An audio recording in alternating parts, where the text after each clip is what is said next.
Bem, meus irmãos, eu queria ler um trechinho aqui, tá?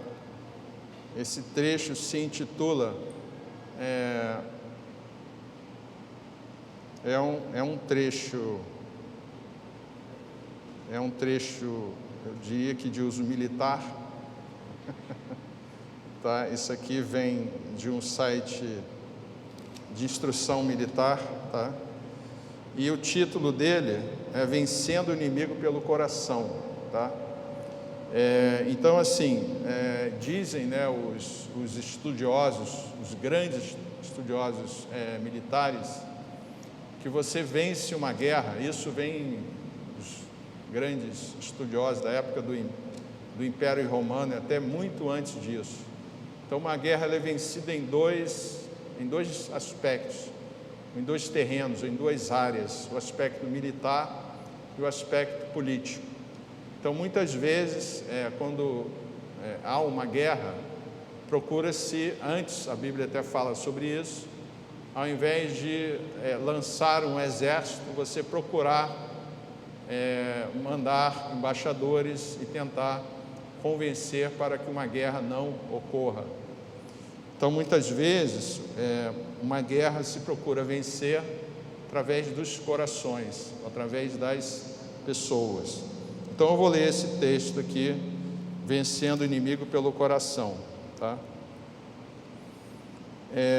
Então, esse texto, ele diz o seguinte: para ganhar uma guerra é preciso vencê-la inicialmente em casa. E um dos aspectos dessa guerra em que se vence os corações, o que é vencer os corações? Não é matar ninguém do coração, tá? Mas é convencer as pessoas, fazer as pessoas serem convencidas de alguma coisa, de algum propósito. Então, nesse aspecto do convencimento entra a propaganda. Então, tem duas coisas principais, eu não quero me alongar muito, mas duas coisas muito básicas, né, em que se baseia essa questão da propaganda no aspecto da estratégia militar. Então, o primeiro aspecto é o seguinte: a propaganda, ela deve ser direcionada ao povo. O que quer dizer ao povo? A maioria das pessoas, ou de maneira que alcance a maior quantidade de pessoas possível, ou possíveis, né? E é claro que, se você analisar a população de um país, né, isso podemos falar de qualquer país, né, que a maioria são pessoas com, digamos assim, a grande maioria tem menor instrução, e à medida que você vai analisando os estratos populacionais, você vai vendo que há pessoas cada vez mais letradas, cada vez com maior nível de conhecimento. Então, a propaganda, ela visa, o primeiro aspecto, é alcançar, digamos assim, a grande maioria, a grande massa populacional, tá? Ou seja, a propaganda, ela é simples, ela não visa alcançar pessoas muito letradas, pessoas que tenham grande conhecimento, tá? Isso abrindo um parêntese agora, isso nos traz um ensinamento do ponto de vista bíblico. Por quê? O diabo, ele procura alcançar realmente vidas, procura alcançar pessoas que, digamos assim, para o seu reino, para o seu domínio, para esse que é ou é o nosso inimigo, é aquele que vem contra, aliás, quando eu falo nós, é a humanidade inteira, tá? E a Bíblia fala sobre isso, que o diabo vem para roubar, matar e destruir.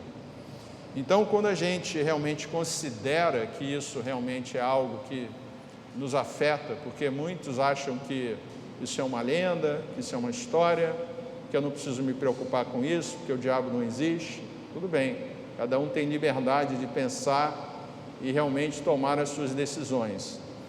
Mas para aqueles que realmente acreditam que isso é um fato e que esse é um inimigo, É o que eu estarei falando agora, tá? Então, assim, essa propaganda, ela é direcionada para aqueles, então, que têm menor conhecimento. Então, se você conhece a palavra de Deus, eu diria que você tem menos chances de ser, digamos assim, atingido por essa propaganda, tá? Então, nós precisamos o quê? Conhecer, nós precisamos ser o quê? Letrados, nós precisamos ser menos ignorantes. Então, eu estou falando do ponto de vista da palavra, tá? É claro que do ponto de vista do estudo também é importante, né? Mas eu quero falar aqui do conhecimento, principalmente da palavra de Deus, mas sem esquecer o nosso estudo, digamos assim, secular, né? E essa propaganda, então, nesse aspecto de alcançar o povo, né? Ela deve chamar a atenção sobre duas coisas: fatos e necessidades. Então, sempre essa propaganda, ela vai buscar fatos, acontecimentos e necessidades, quer dizer, necessidades do povo. E, inclusive, assim, na época lá dos grandes imperadores romanos, eles tinham até uma frase, né? Pão e circo. Até o Luca está ali, né, Luca? Então, pão e circo. O que é pão e circo? São necessidades, eram necessidades básicas do povo, que era o quê? Alimentação e diversão, né? Alimentação para todo mundo ficar satisfeito e diversão para ninguém ficar estressado. Acho que viver na Roma Antiga devia ser bem complicado lá, as condições de vida, enfim. Então tinha que ter lá o desestressar, talvez alienar um pouco ali o povo, né? E alimentação. Então, pão e circo, tá? E muitas vezes o diabo, ele usa essa estratégia, ele procura fazer o quê? Ele procura empurrar o problema. Então ele dá uma comidinha ali para você, você fica satisfeito, você para de pensar nos seus problemas, ou naquilo que você precisa realmente mudar, ou naquilo que realmente é o foco daquilo que merece a nossa atenção, porque a propaganda justamente ela é algo que procura criar uma diversão. A diversão não é no sentido de divertir, é no sentido de colocar foco numa outra coisa. Então, em vez de você olhar para cá, onde você tem que olhar, ele vai chamar a tua atenção para cá. Por quê? Porque ele vai te atacar por esse lado aqui. Isso é estratégia militar, tá? Então, existe esse tipo de coisa. Então, a gente tem que saber para que lado a gente olha. Não é para o lado que parece agradável. Então, muitas vezes, coisas, digamos assim, agradáveis, né? Coisas que são aparentemente boas, né?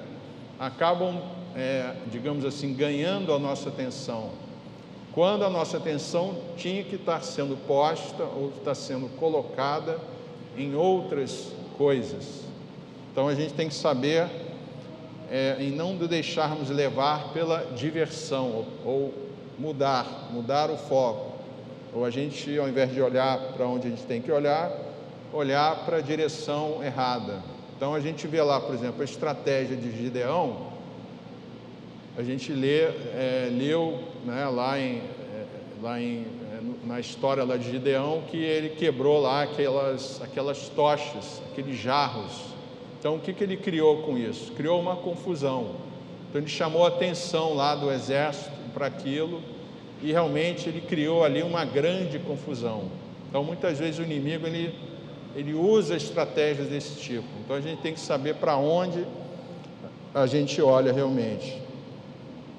E segundo, a segunda estratégia que eu queria falar aqui, que são duas, né, é que a propaganda, ela deve ser direcionada ao sentimento e não à razão. Então, quando você sentir o seu sentimento aflorar, Quando você sentir, eu apontei para cá, apitou, né? Então, quando você sentir o seu sentimento aflorar, tome cuidado, tá? Porque é claro que nós temos a nossa emoção, mas a propaganda, esse tipo de propaganda, ela apela para os sentimentos e não para a razão. A Bíblia, nós encontramos em alguns lugares, Deus fala assim: vinde e o quê? O quê? Arrazoemos. O que é arrazoar? É chegarmos à razão.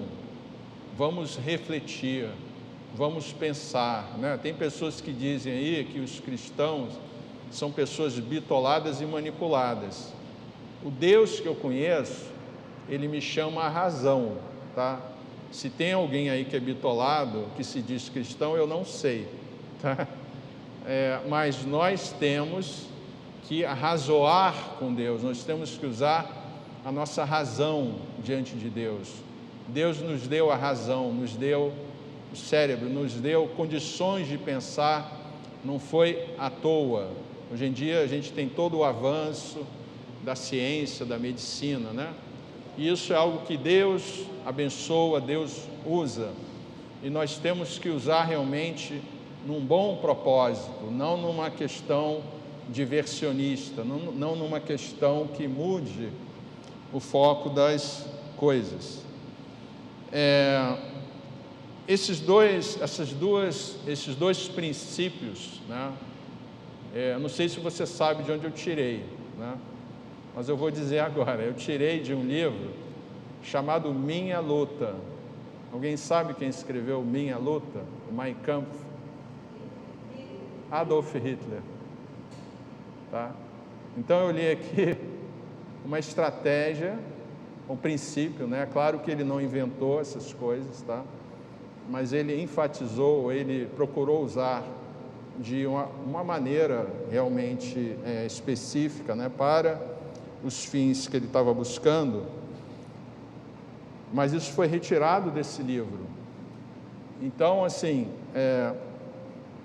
mas isso são coisas, se você pegar a história humana, a história das guerras, os grandes estrategistas de guerra, você vai encontrar esse tipo de coisa. Isso aqui não são novidades, isso aqui são coisas que vêm de séculos. Agora, são coisas que o inimigo usa, são coisas da psicologia humana, que muitas vezes nós nos deixamos levar, nós nos deixamos cair nisso. Por quê? São coisas da natureza humana, que nós temos que ter consciência, que nós temos debilidades, nós temos fraquezas. Então, por exemplo, não sei se alguém aqui consegue levantar um peso de 100 quilos. Quem consegue levantar um peso de 100 quilos aqui? Acho que ninguém, né? Talvez o pastor Heitor, né? O pastor Aloysio, né? Talvez eles consigam, né? Um peso de 50, quem consegue? Ou o André ali, né? Alguns conseguem, né? 30 já facilita, né? 20, né? 500 ninguém, né? Então, nós temos restrições, nós temos limitações. Então, nós temos que nos conscientizar das nossas debilidades, as nossas fraquezas. Aliás, existe até um livro, eu já li esse livro, chama-se... esqueci agora, escreveu foi Sun Tzu, Arte da Guerra, exatamente. Então, um dos princípios da guerra é você se conhecer a si mesmo, tá? E quando ele escreveu isso, ele queria dizer que é o general conhecer a sua tropa, conhecer o seu exército, ele conhecer os limites desse exército, o quanto ele marcha por dia, o quanto ele consegue vencer, o quanto ele consegue resistir, enfim. Mas isso se aplica à nossa vida individual. Quais as nossas fraquezas? Até onde você consegue resistir? Mas eu estou falando aqui, meus irmãos, não é no sentido militar, no sentido da guerra, é no sentido das nossas vidas. e nossas vidas diante de Deus. Então, a Bíblia fala sobre a gente ter sabedoria e a gente saber aquilo que nós podemos e aquilo que nós não podemos fazer, e Paulo já fala sobre isso. Então, eu queria ler lá em Gálatas, capítulo 5, versículo 16. Gálatas, capítulo 5, versículo 16. A gente vai ler até o versículo 26.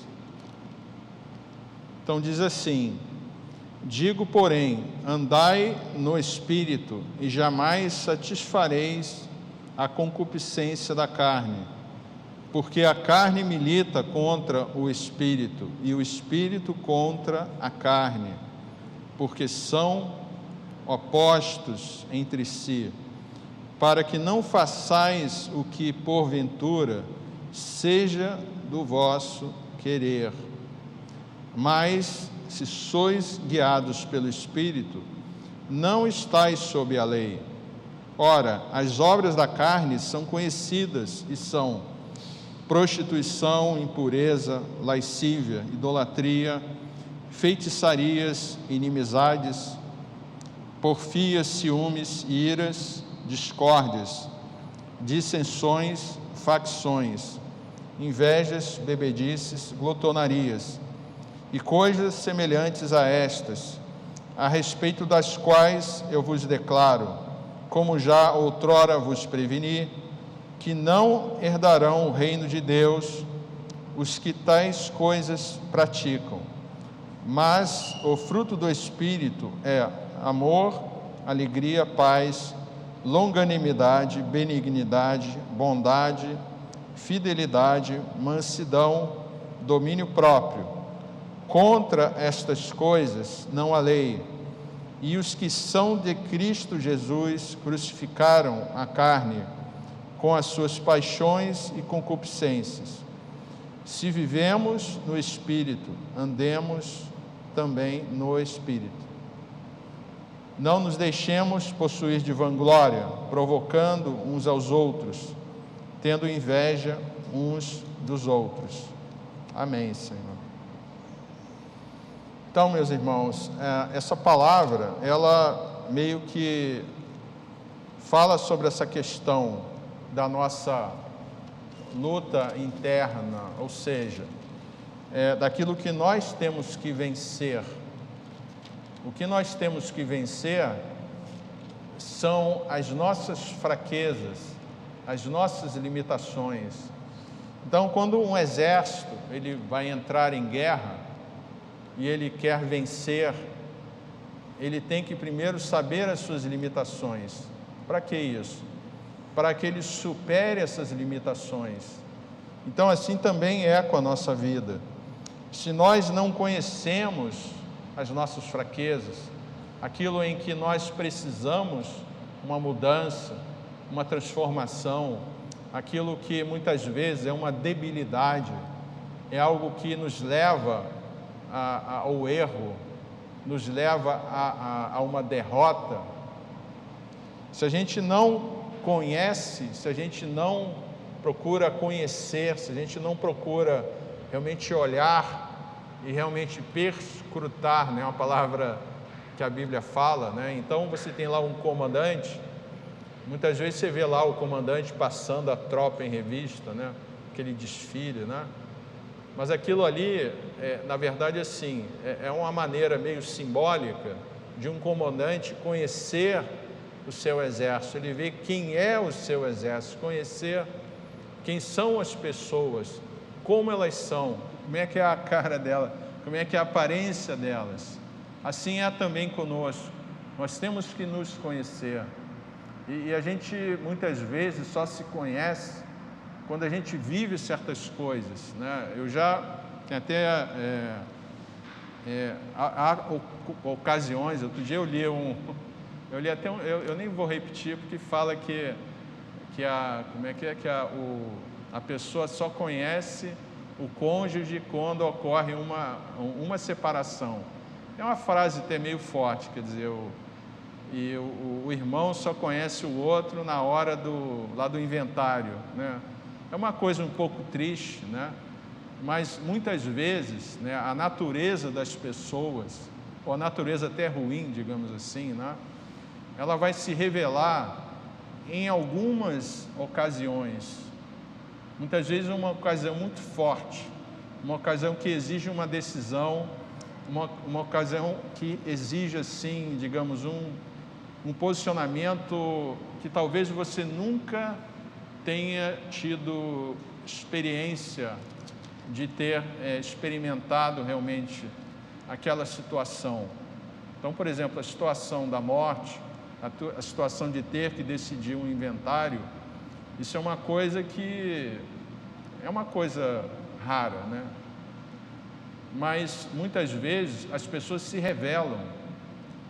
Então, assim também muitas vezes você tem um amigo e você só vai conhecer esse amigo, por exemplo, quando você vai numa caminhada, você vai subir você vai escalar talvez uma montanha, né? Você vai ver se aquele amigo vai te dar a mão, você vai ver se aquele amigo ele consegue realmente encarar uma subida, você vai ver a resistência do seu amigo e se ele realmente te ajuda ou não, ou se ele te larga para trás, né? Ou se ele... Enfim, nós conhecemos as pessoas através de determinadas situações que nós vivenciamos juntos, maneira de nós conhecermos pessoas. E muitas vezes, para nos conhecermos a nós mesmos, nós temos que passar por certas situações e passar até por certas provações. Então, muitas vezes, a gente não entende porque coisas acontecem em nossas vidas, mas eu diria a você que Deus permite certas coisas para que você se conheça, para que você conheça as suas fraquezas, e Deus permite isso acontecer. Um exército, ele só se conhece, um comandante só conhece o seu exército quando ele vivencia batalhas com esse exército. Aí ele vai conhecer quem é o seu exército. Não basta marchar ali na rua, no 7 de setembro. Isso aí é um show, digamos assim, né? Claro que tem toda a questão lá, né, da festividade, a independência, tudo isso. Não estou falando nesse aspecto. Eu estou falando do ponto de vista real. Um exército é feito para lutar. E um comandante só conhece o seu exército diante de uma situação real de luta e de batalha. E nós também só vamos nos conhecer numa situação em que você for desafiado em sua vida, em que aquela condição ela for exercida, for experimentada. Aí você vai saber realmente o seu limite. Assim é quando você faz uma atividade física. Então, se você não corre, se você não busca o seu extremo, até que velocidade você corre, até que distância você corre. Quem já fez teste ergométrico, né? Você sobe naquela esteira lá e o médico vai fazendo o quê? Vai subindo a rampa, não é isso? Aí tem hora que você já não aguenta mais, tem gente que manda parar, tem gente que vai até o final, né? Eu até, agora acho que eu não vou tanto, mas eu já consegui até o final. O médico falou assim, para porque tá bom. Eu falei, pô, legal, consegui, né? Mas assim, mas a gente só conhece, eu já não tem essa capacidade, tá? Ninguém fique falando assim, né? Amém. Mas a gente só conhece as nossas limitações quando nós somos provados, quando realmente Deus vai lá e mostra, ó, tá vendo quem você é? Agora, Deus não faz isso para nos envergonhar. Deus faz isso para dizer o seguinte, olha, esse é o teu limite, cuidado, esse é o teu limite, você tem que melhorar o teu condicionamento físico, né? Físico, entre aspas, ou seja, o nosso condicionamento com Deus, essa fraqueza aqui, ela não pode ser fraqueza. A gente tem que transformar aquela fraqueza ali em força. Então, não podemos ter mais aquela fraqueza. Nós temos que ter força. Então, a Bíblia fala, se você pecou, vai e o quê? Não peques mais. Tá? Isso tem que virar uma fraqueza, uma força, no sentido de você chegar e você aconselhar pessoas, de você ajudar pessoas a que vão e não pequem mais. Mas para você chegar nessa condição, você tem que saber a sua fraqueza, você tem que realmente, muitas vezes, vivenciar certas coisas. Não é vivenciar no sentido negativo, mas é você se aperceber que há fraquezas. Nós somos fracos, nós temos essas limitações. Uma das coisas na qual nós somos confrontados chama-se medo. O medo é uma fraqueza que ele vem principalmente do desconhecimento. Ele vem diante de uma situação em que a gente nunca vivenciou, muitas vezes, a gente nunca passou por aquilo e a gente não sabe como fazer, né? Muitas vezes a gente vive assim, querendo ter controle, né, de todas as coisas. Mas, por exemplo, você que já subiu lá aquela montanha russa, né? Quando você sobe lá, você não sabe o que fazer, não é isso? Ou então você vai pular de asa delta, você não sabe como é que é. Ou então você vai pular de paraquedas, nunca pulou, também não sabe como é que é, né? Então, aí vem o quê? O medo, né? Mas há outras questões que nos confrontam, né? Então, existem a preocupação, a dúvida, a depressão, a rejeição e diversos até eu diria outros sentimentos, tá? Que quem é que explora isso? O inimigo explora. Então, muitas vezes, por exemplo, eu citei o exemplo aqui de Gideão, né? Ele explorou o medo daquele exército. Ele fez um barulho ali, deu um clarão ali. Então, eu não sei direito, depois até eu vou estudar melhor a profundidade e o significado daquilo. Mas existem certas questões que são aproveitadas. Então, se você ler inclusive a história lá dos vikings, né? Você vai ver que haviam ataques que eram feitos no horário em que as pessoas estavam na missa. Não sei quem viu o Vikings, né? Aquela série, né? Então você via lá, estavam os soldados, né? A cidade inteira lá na missa. E onde é que ficavam as armas dos soldados? O soldado não entrava com arma na igreja. Ficava onde? Lá de fora. Onde é que estavam os soldados? Dentro da igreja. E que horas que momento que os vikings procuravam atacar? Na hora que estava todo mundo ali. Então, o inimigo, ele vai explorar o quê? A fraqueza, o ponto fraco. Ele vai explorar justamente o medo, a preocupação, a dúvida, a depressão, a rejeição. E vai chegar e vai falar, realmente, você não presta, realmente você é um nada, você realmente é um Zé Ninguém, digamos assim, né? Então, o inimigo vai fazer isso, né? Igual aquele filme lá que a pessoa está ferida, o inimigo vai lá e, né, pisa na ferida, né? Essa é a estratégia. Então, nós temos que conhecer as fraquezas, não só conhecer as fraquezas, mas sabermos que há alguém mais forte que as nossas fraquezas, alguém que pode chegar ao nosso lado ali e nos dar a mão, realmente. A palavra de Deus diz que a nossa guerra, a nossa luta, não é desse mundo. Eu estou falando aqui de guerra, de batalha, né? Mas quando a gente fala de exército, né? Qual é o exército que luta ao nosso lado? É o exército brasileiro? Sim, eu acho que o exército brasileiro tem o seu espaço. É a Marinha Brasileira? Tem o seu espaço. Mas vamos falar aqui da nossa luta espiritual. Qual o exército? Qual o nosso exército? Qual a nossa nação? Nossa nação é a nação celestial.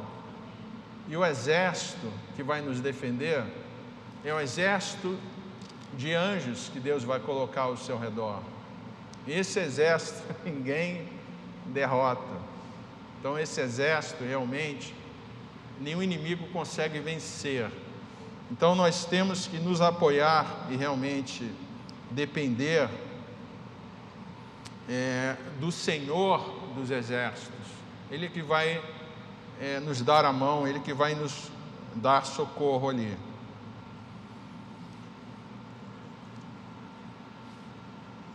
Então, falando, meus irmãos, ainda sobre luta, né? Muitas vezes o inimigo alcança sucesso, digamos assim, entre aspas, sobre a vida de algum cristão, porque não há um conhecimento da autoridade que nós temos. Nós temos uma autoridade, nós temos um poder. Eu estou falando de fraquezas, agora eu vou falar de forças. Então, nós temos forças. Muitas vezes nós não conhecemos a nossa força. Muitas vezes, eu estou falando aqui de exército, então uma tropa, ela tem forças, e um comandante, ele tem que conhecer as forças da sua tropa, do seu exército, e nós temos que conhecer as nossas forças. Então, quando eu falo força, não é você saber quantos quilos você levanta, isso aí é bom você saber também, né? Na hora de consertar a bicicleta, né, Luca? Na hora de trocar um pneu, né? Mas eu estou falando aqui da luta espiritual. Qual a nossa força? Nossa força é o nome de Jesus. Então nós temos que saber usar esta força. É como um soldado. Ele tem que saber manejar as suas armas. Então um exército, um soldado antigo, tinha que saber manejar bem uma espada, um escudo, uma lança. Ele tinha que manejar o quê? Uma funda. Depois veio um arqueiro, manejar um arco e flecha. Claro que o soldado moderno já usa outras armas, né? Mas nós temos que manejar as nossas armas, que estão aqui. Então a primeira delas é o nome de Jesus. É o nome de Jesus. A gente tem que usar esse nome. E realmente, como é que a gente usa esse nome? Tendo fé realmente naquilo que nós estamos colocando ali, estamos fazendo. Porque sem fé, até a Bíblia diz, sem fé é o quê? Impossível agradar a Deus. Então nós temos que crer realmente. Então falar no nome de Jesus, agora falar realmente crendo, realmente colocando a nossa confiança nesse Jesus, que vai estar ali nos socorrendo. Colocar fé, colocar confiança, é a gente viver, é a gente realmente ter isso como um princípio da nossa vida. Então, quando você tem lá um soldado, ele acorda, ele faz o quê? Vai fazer atividade física, então ele vai se alimentar, enfim. Então, ele tem princípios na sua vida. E nós temos que ter princípios na nossa vida. Nós temos que ter bons hábitos. Então, o princípio do soldado cristão é a fé. A Bíblia fala no escudo da fé, e fala que o escudo da fé pode repelir o quê? Os dardos inflamados do maligno. Então é pela fé que a gente consegue repelir esse ataque que vem contra nós. Então essa é outra força, é outra arma que nós temos que utilizar.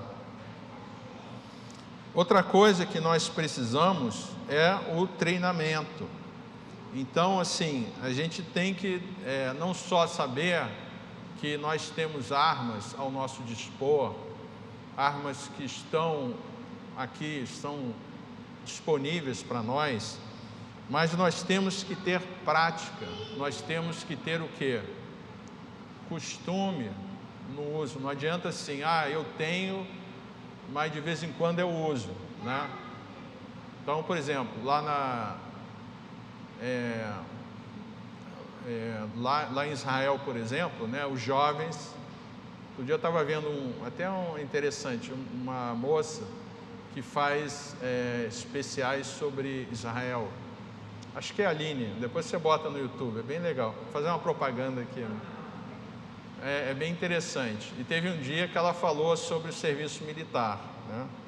Então, em Israel, os jovens, tanto moças quanto rapazes, fazem um serviço militar, se não estou enganado, 2 anos. Parece que 2 anos, 1 ano e meio, assim. Enfim, tem lá um tempo para rapazes e moças, tá? E, inclusive, eles levam as armas para casa. Não deixa lá no quartel, não, porque lá em Israel a coisa às vezes é meio complicada. Quer dizer, o pessoal tem que agir rápido e é treinado para isso, né? E eles levam as armas para a sua casa. É claro que para levar uma arma, você portar uma arma, você tem que ter treinamento. Então nós temos que treinar. Então, se você crê em Cristo, se você realmente quer viver uma vida pela fé e quer saber usar essas armas, você tem que treinar, você tem que praticar. Então você tem que viver e praticar a sua fé. Então como é que você vive? É realmente praticando, é você orando pelas pessoas, é você exercendo o ministério que talvez Deus tenha dado a você de oração, enfim, ou até outros ministérios de intercessão. Então, esse treinamento é similar ao de um soldado, né? Então, a primeira vez que um soldado atira, né? Ele dá um tiro, eu já atirei, né? Eu já passei por treinamento militar. Normalmente ele não vai acertar o alvo, não vai acertar, né? Mas ele vai treinando ali e começa a ter domínio lá dessa questão lá de atirar, né? Mas isso vem com treinamento. Quando eu comecei a minha vida cristã, né, eu tive experiências na minha vida, né, em que Deus me permitiu eu ficar 6 meses, né, na época eu estava estudando engenharia, né, e na época eu mudei de universidade, né, eu estava na PUC e fui para a Universidade do Estado do Rio de Janeiro. Só que eu fiz um novo vestibular e acabei passando, né, o segundo semestre, enfim. Aí fiquei 6 meses sem estudar, quer dizer, aguardando que as aulas começassem. E aí, nesses 6 meses, eu fiz eu chamo de intensivão com Deus, né? Então, eu ia todas as reuniões na igreja lá que eu me converti. Eu ia até na reunião de mulheres, reunião de senhoras, né? Então, eu ia em todas as reuniões, né? Inclusive foi numa dessas reuniões que eu conheci a mãe, né, a minha futura sogra, Tiara. Nem pensava em namorar na época, né? Enfim. Mas aí eu comecei até um dia, né? No final havia uma oração ali pelas pessoas, né? E muitos precisavam de libertação, enfim. E aí chamaram, vem cá, os jovens, venham à frente, os jovens que vão orar pelas pessoas, né? Aí lá fui eu, né? Recém-convertido, dias de convertido, fui lá, né?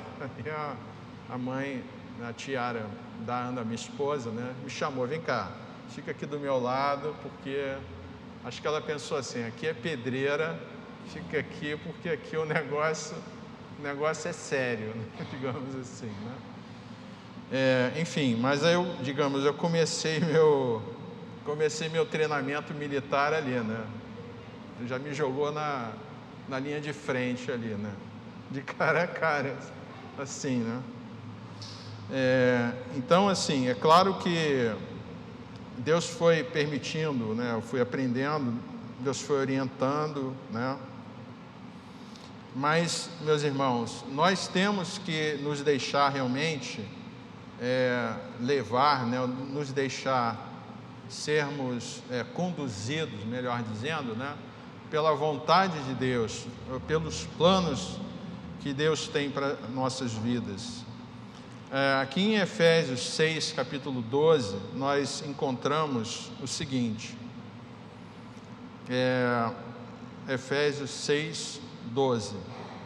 Todos os que querem ostentar-se na carne, esses vos constrangem a vos circuncidardes, somente para não serem... desculpe, eu estou lendo errado aqui. Eu estou lendo Gálatas, Efésios. Eu continuei em Gálatas aqui, mas é Efésios. Foi algo errado aqui. Efésios 6,12. Porque a nossa luta não é contra o sangue e a carne. Vou ler de novo, hein? Porque a nossa luta não é contra o sangue e a carne, e sim contra os principados e potestades, contra os dominadores deste mundo tenebroso, contra as forças espirituais do mal nas regiões celestes. Vou ler mais o 13. Portanto, tomai toda a armadura de Deus, para que possais resistir no dia mau, e depois de ter vencido tudo, permanecer inabaláveis. Amém. Então, meus irmãos, eu estou falando muito aqui de luta, de exército, de batalha, de atirar, de defender, né? Mas, de fato, a nossa luta, digamos assim, a nossa grande luta, ela não é desse mundo. E ela é vencida, ela é travada com outras armas, que não são as armas deste mundo. E, então, assim, nós não temos que entrar em luta, em conflito, entrar em discussões, até a Bíblia chama de discussões desnecessárias e infrutíferas. Essa não é a nossa luta. A gente não precisa discutir sobre a palavra de Deus. A gente não precisa criar uma contenda, criar uma divisão. No passado, inclusive, né, lutaram-se guerras em nome digamos assim, em nome da fé, né? Então você vai encontrar na história, né, guerra entre católicos e, digamos, protestantes, as guerras lá entre as próprias cruzadas, né? Então você vai ver a história, tem muitas batalhas, inclusive, né, que são lutas entre pessoas, né, lutas físicas, né? Mas nós lemos aqui, meus irmãos, que a nossa luta realmente não é contra a carne. Quando a gente lembra, quando você vê um filme ali, por exemplo, lá da Segunda Guerra Mundial, né? Você tinha lá um soldado inglês, imagine, um soldado alemão, né? Na Alemanha haviam cristãos, não é todo mundo que era nazista, nem era, né, queria matar judeus, digamos assim, né? Uma visão meio simplista, tá? Haviam pessoas honestas, corretas ali, pessoas que estavam ali porque aconteceu de estarem, foram servir serviço militar, enfim, e pararam no campo de batalha e colocaram a mão na arma daquela pessoa. E ela estava no campo de batalha, ela ia fazer o quê? e aqui tinha outro soldado. Ambos eram cristãos. Como é que fica? Como é que fica isso? É uma situação complicada, né?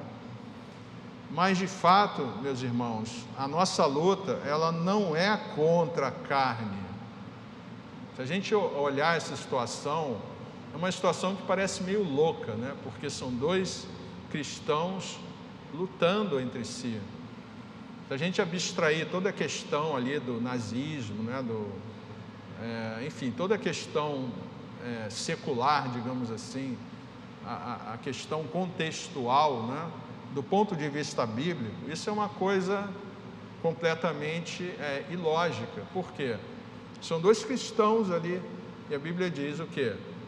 A nossa luta não é desse mundo, mas nós o quê? Nós estamos nesse mundo, nós temos que ter um posicionamento, e muitas vezes a gente tem que lidar com conflitos, a gente tem que saber lidar com situações,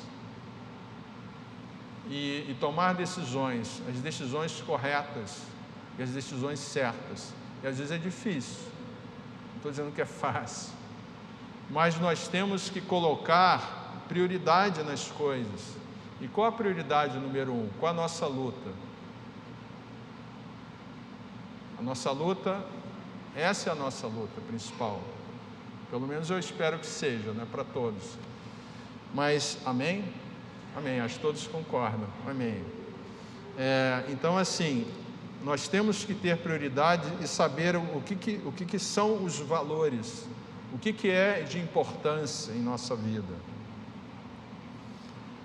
Então, assim, quando você está diante de uma batalha, um soldado, enfim, na nossa própria vida, né, luta-se por um ideal, por um propósito, por um objetivo, né? Então, vou tomar aquela ponte ali, vou tomar aquele prédio, enfim, existe um alvo, existe uma meta, existe um propósito, né? Então, assim também, eu falei de Segunda Guerra, né? Então, por exemplo, lá na Segunda Guerra existia um propósito geral, né? Que é uma luta contra o nazifascismo, digamos assim, um grande, né? Só que existiam batalhas, né, que tinham propósitos, né, objetivos pontuais ali, né?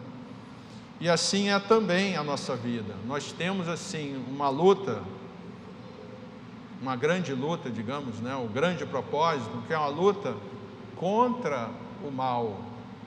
O que é o mal? Né? Aquilo que vem contra nós, aquilo que vem para nos destruir. Mas essa luta não é a luta que vai se travar no dia a dia. Então os soldados estavam lá na guerra, lutando contra o nazifascismo, mas isso objetivamente na prática se traduzia em batalhas, se traduzia em lutas, se traduzia em conflitos, se traduziam em ataques, você tem que se defender, ou então você tem que atacar, enfim. Então, a nossa vida espiritual, enfim, ela tem algo bastante similar a uma luta. Claro que, voltando, não é uma luta deste mundo, né?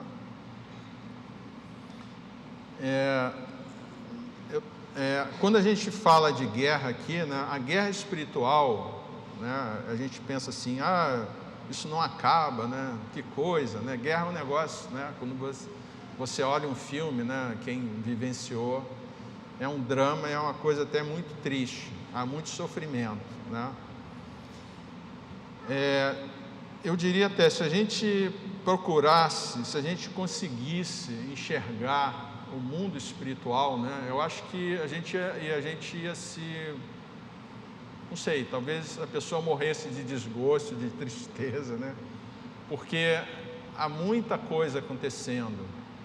Basta olhar o nosso mundo, né? Se você olhar países da África, né? Você vê lá aqueles filmes, né? A gente sabe, povos passando fome, né? A gente vê a igreja perseguida, né? A gente vê muito sofrimento no nosso mundo, até...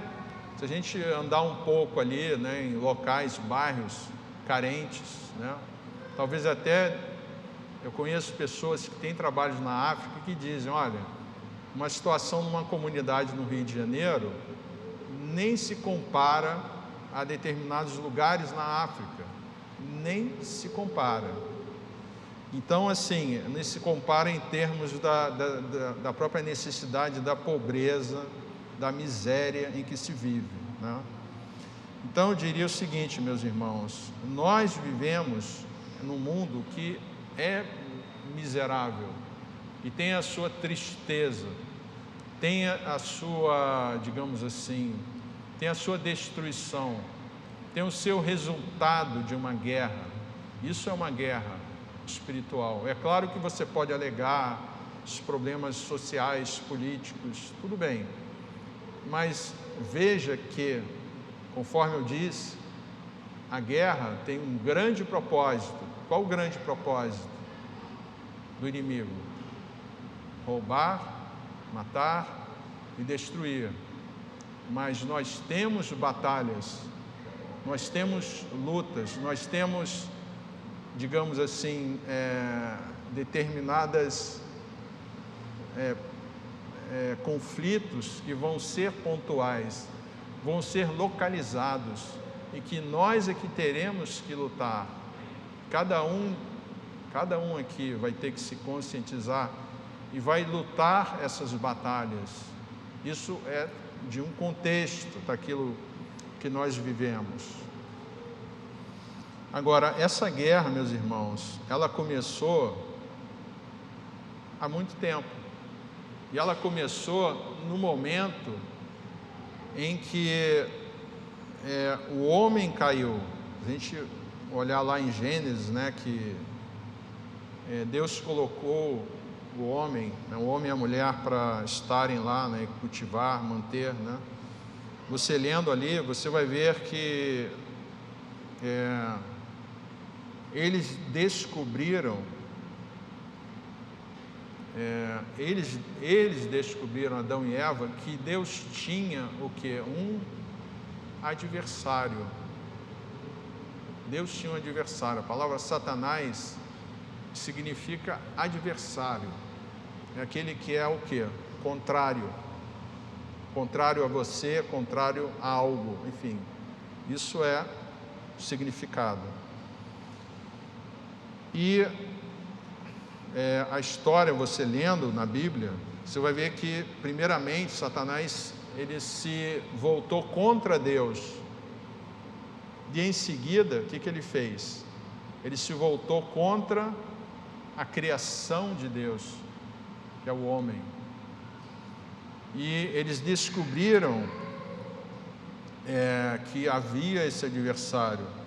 E não só descobriram, mas assim, digamos assim, né, houve essa queda e essa herança que nós vivemos até hoje, consequência dessa queda. Então foi quando essa guerra começou, quando essa luta, essa batalha para vencer, para ver, digamos assim, quem ganha, quem ocupa mais espaço. Qual o objetivo de uma guerra? O objetivo de uma guerra é dominar, é alcançar um território. Muitas vezes a guerra ela é territorial e ela é para alcançar o quê? Alcançar um povo, alcançar pessoas. E o que Satanás quer fazer? Ele quer alcançar pessoas.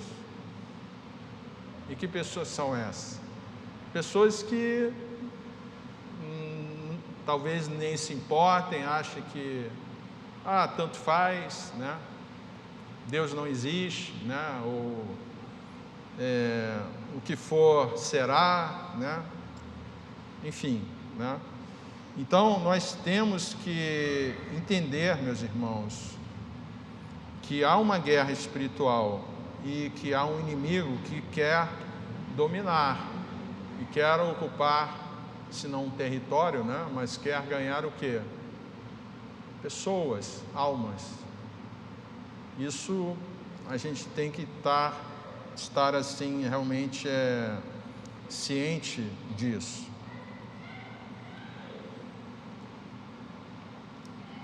Uma coisa que a gente nota, você lendo lá em Gênesis, né, você vai ver que o Satanás, ele utiliza, né, táticas imorais e não éticas.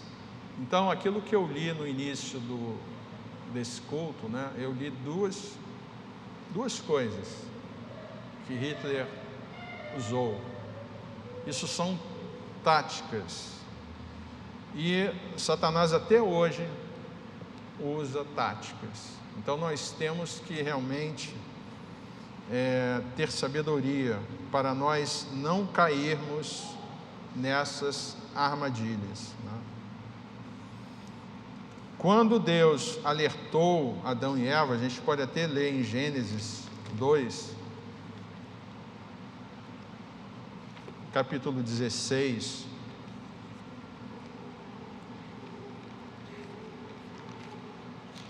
Gênesis, capítulo 2, versículo 16.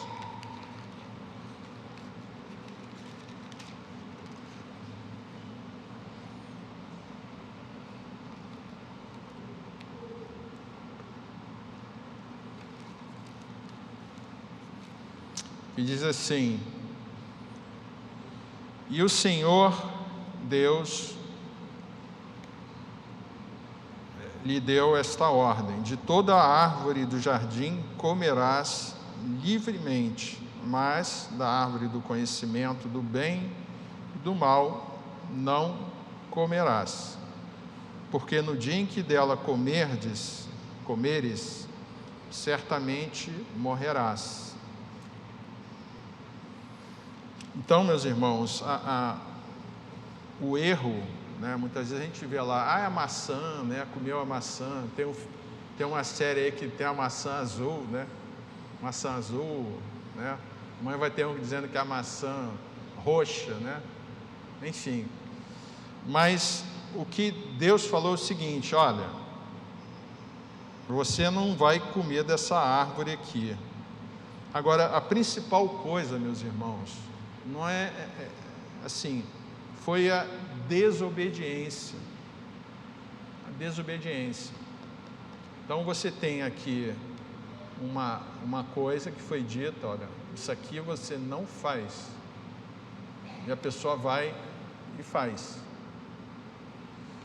Então, meus irmãos, assim é também que um exército, muitas vezes, ele perece ou ele perde uma batalha. Então é quando há o que se chama a ruptura na linha de comando. Então você tem lá uma certa ordem e uma certa direção. Então se aquilo ali não for cumprido, muita gente diz assim: porque militar é bitolado.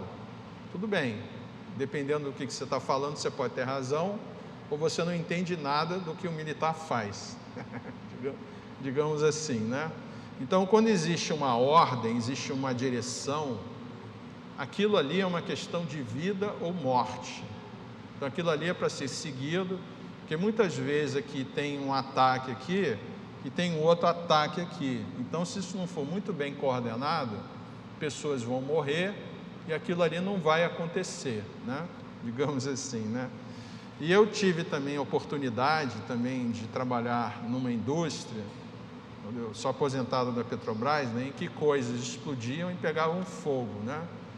Então também na questão do que se faz, você tinha que seguir regras e procedimentos que, se não fossem seguidos, uma explosão ou incêndio ia acontecer e pessoas iam morrer, ou ia poluir um rio, ou ia explodir coisa, ou ia voar catalisador, ia cair na comunidade vizinha. Então, muitas coisas como essas poderiam acontecer.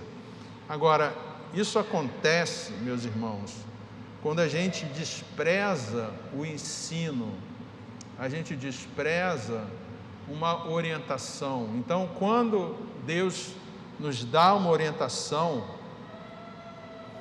essa orientação a gente tem que recebê-la com cuidado. A Bíblia fala o seguinte: é melhor o quê? Obedecer do que sacrificar. Então, meus irmãos, a obediência é algo chave. Então, obediência, eu não estou falando aqui, obediência cega. Eu não estou falando em obediência cega. Eu vou repetir algo que eu disse aqui. O que Deus fala para nós? Vinde e arrazoemos. Então, não é você, eu vou ser um fantoche de Deus. Não. Deus está falando para você, vinde e arrazoemos.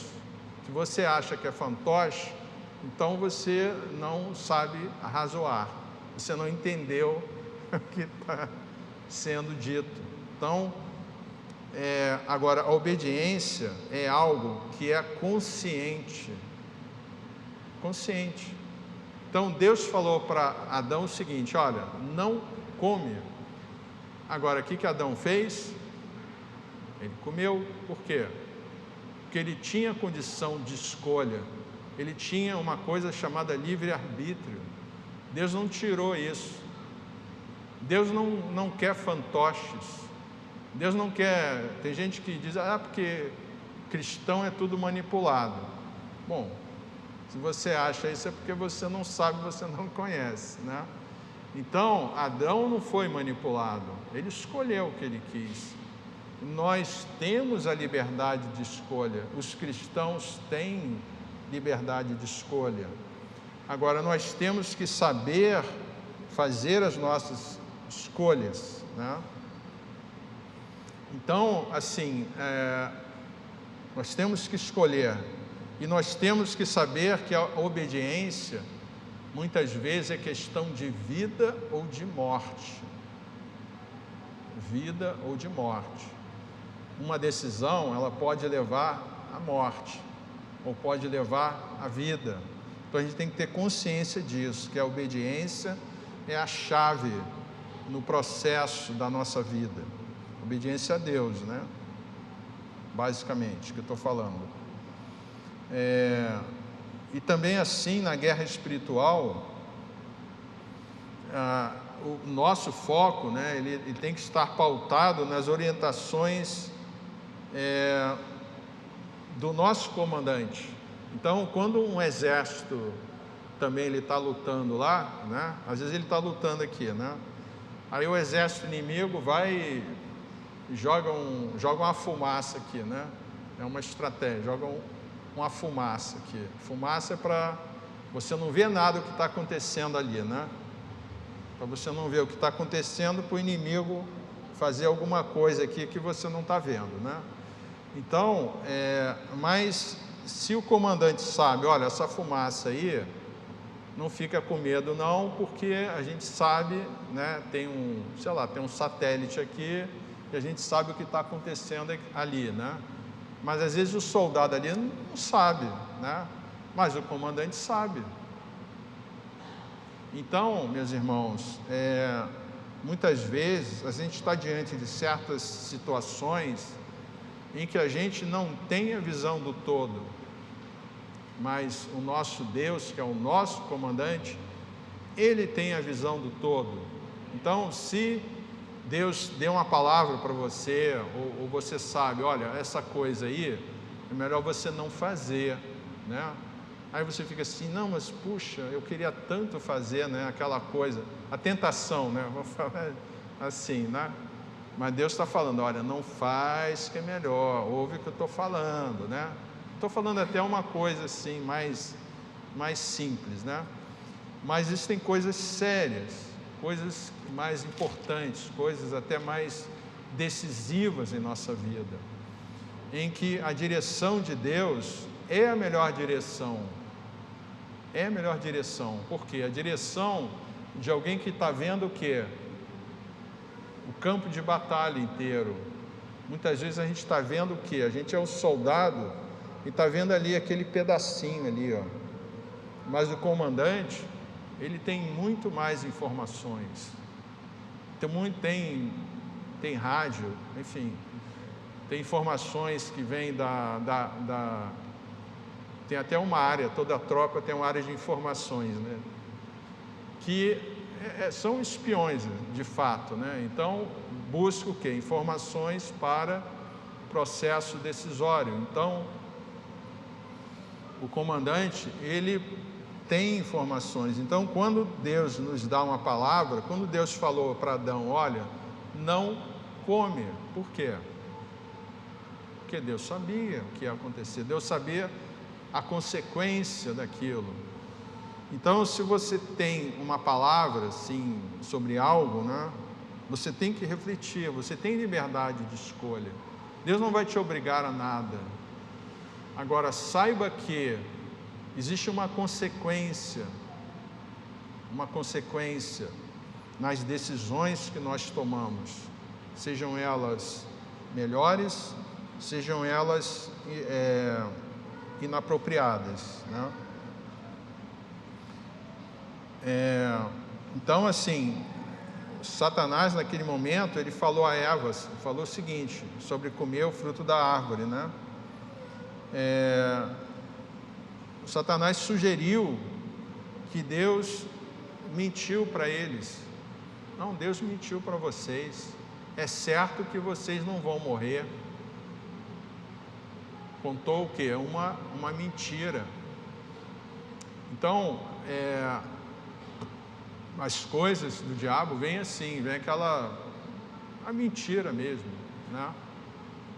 Agora, nós temos que fazer o quê? Deus falou para não comer. Tem uma mentira aqui, né? O que é mais importante? Aí depende, né? Claro que a curiosidade de Adão, enfim, a cobiça, o interesse dele, né? Foi maior. Por que foi maior? Ele quis acreditar na mentira. Ele acreditou na mentira. Ele não deu valor à obediência. Então, do mesmo modo, tem um soldado ali. Ele está vendo uma fumaça vermelha ali, né? Às vezes o soldado vai e sai correndo, né? Aí o comandante sabe, não, isso aqui é um cara lá, tem um Zé Mané lá que soltou lá uma coisa que gera fumaça vermelha e todo mundo saiu correndo.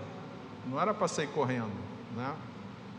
Então, meus irmãos, a gente tem que saber que existem coisas que são para nos enganar, são para desviar a nossa atenção, são para tirar a nossa atenção daquilo que realmente tem que ter, que é o nosso propósito, que é o nosso alvo, a nossa meta, o nosso objetivo, né?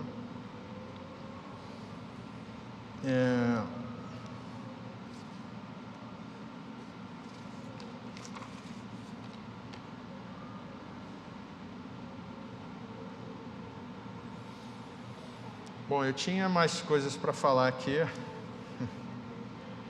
Eu só vou ler aqui um trecho final, que está em Colossenses, capítulo 2, versículo de número 15. Colossenses 2, 15.